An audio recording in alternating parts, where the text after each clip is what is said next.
Hello, going to go over the car rider lines for Kelly Mill Middle School, the procedures that will help keep our students safe and that everyone moving efficiently to try and make sure that everyone gets to school on time.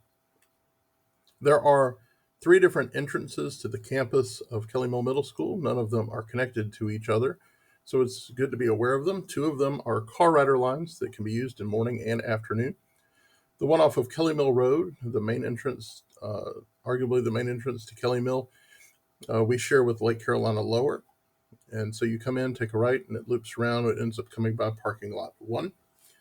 But you'd go past the entrance to Lake Carolina Lower before you got down to the entrance by Kelly Mill Middle School. The other carpool line, the car rider line, would be off of Lake Carolina Drive, and it comes in by the gym side. And you come in and go by parking lot three and around parking lot number two. These are both available, but because we share the one by parking lot one with Lake Carolina Lower, especially in the afternoons, the traffic tends to get bad, or especially close to the start of school time. The traffic tends to be bad. You can't avoid the traffic either way, but there's a reason why the gym side car rider line tends to be more commonly used. There is a third entrance to to Kelly Mill Middle, which is also off Lake Carolina Drive, and it's our bus loop. And this would only be used if your child is getting picked up for the after school program. They get picked up here by the cafeteria off the bus loop. If your child is ever not picked up on time, your child will be taken to the after school program, and this is where pickup for that would be. Let's start by taking a look at the gym side carpool line, the one off of Lake Carolina Drive. Again, you will drive past parking lot three and go around and stop at the end of the awning by parking lot number two in front of the gym. There are three different crosswalks that you want to be aware of. There's one down here by the basketball courts that goes between the basketball court and parking lot three. This is the first one that you encounter when you're coming on campus this way, and we do have bike riders and walkers crossing here, so we need for you to be aware of that. We usually have staff on hand, but need you to be aware. There are also two others up here, one that leads towards the main office here, and another one that leads towards the gym side entrance here. When you're pulling your car around, please do not park on top of any of the crosswalks, because that's where our disability access ramps are. So we need to make sure that if someone needs to cross that's on crutches or in a wheelchair or has a cart or something else, that they be able to use the ramp feature. So please don't park on or stop on top of the crosswalks. Okay, so for this side, our drop-off zone is 9 to 10 cars long. It's everywhere that there's sidewalk, with the first car that should be stopping right here at the end of the awning where this red car in the diagram is. This blue line marks anywhere that it's okay to drop your child off, assuming that you can't pull up any farther. So I've got 10 cars in the diagram here. We can fit 9 to 11 or so in actual life, just depending on the size of the cars.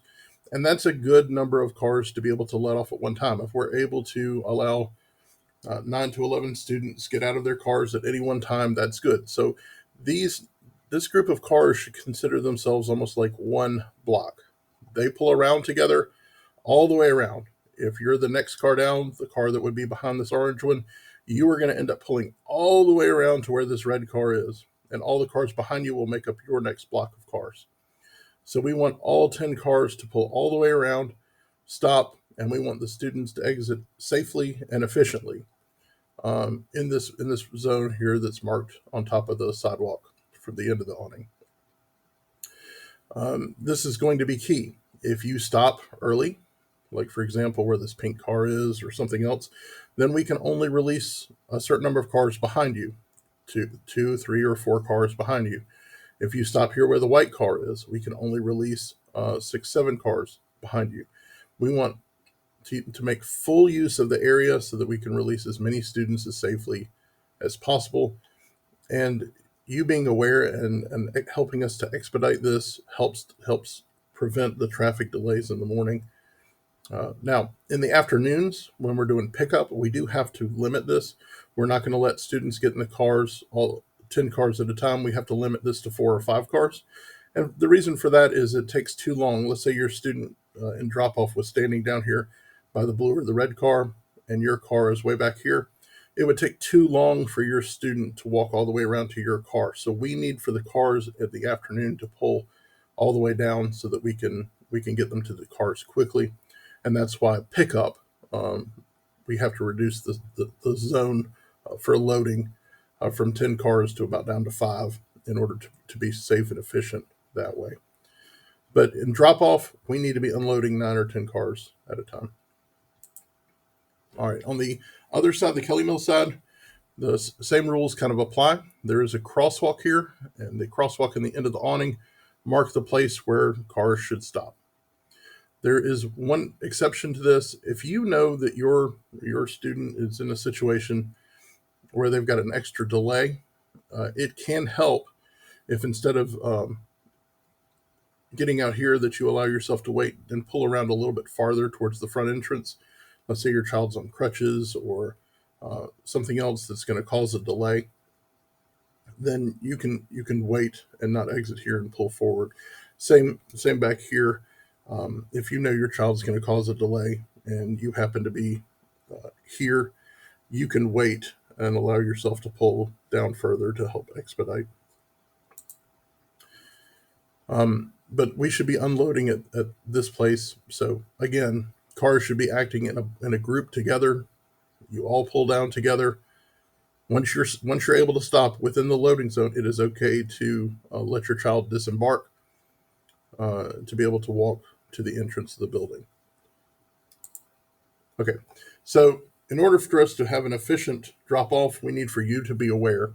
If there's someone out there helping to control traffic with a wand, please pay attention to that person. We may not always stop traffic for a crosswalk, so we may give the cars the priority to be able to move around. So to kind of be aware and pay attention to what you're being directed to do.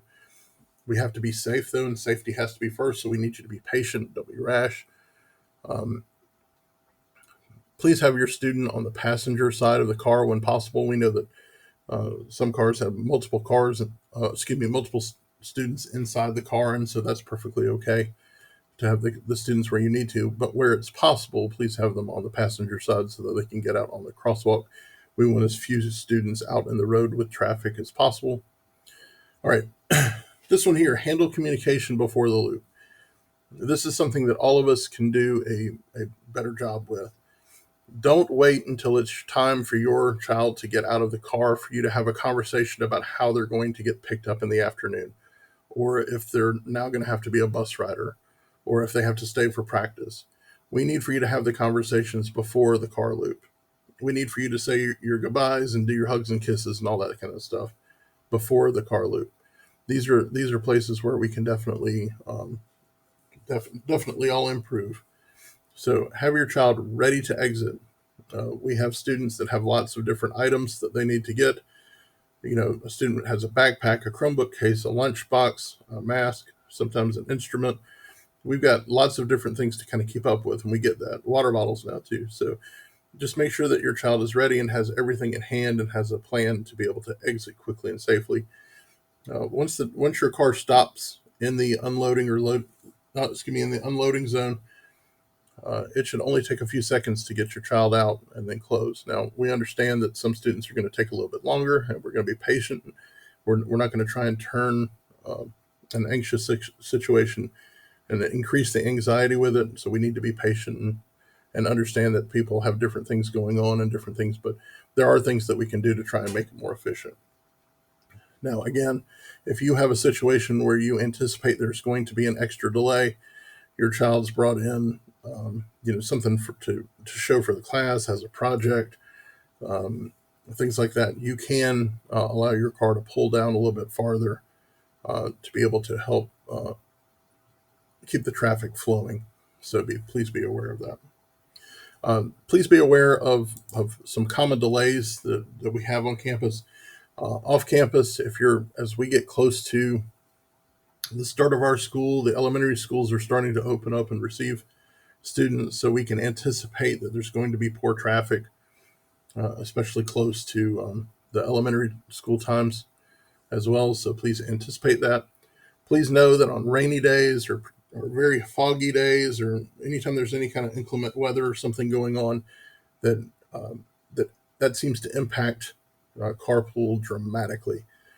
Um, if we go back, we have an awning from here to here. So if it's pouring down rain, we are probably going to get to a place where uh, only 5 cars are dropping off at a time instead of 10. If it's pouring down rain, so we definitely need to make sure that you pull all the way down so that we can get these 4 or 5 cars unloaded. But of course, that's going to tremendously change the amount of time that it takes to get everybody unloaded if we're doing that. Um, Please be aware that some days, I listed off a whole bunch of things that a student may have. Well, if they also have to bring in a trifold board or a project or a poster or something like that, that there's going to be an extra delay. So if you know your child's bringing in, health fair display board or has a model or something else, please know that you probably need to leave earlier on that day. And just be aware of your own routine. If your child is regularly walking into campus at 7:30 or after 7:30, after class has already started, you need to take a look at your own routine to help ensure that your child is not missing class time because classes are being taught at 7:30. Again, safety comes first when it comes to our carpool procedures. We're always going to want to take care of each other.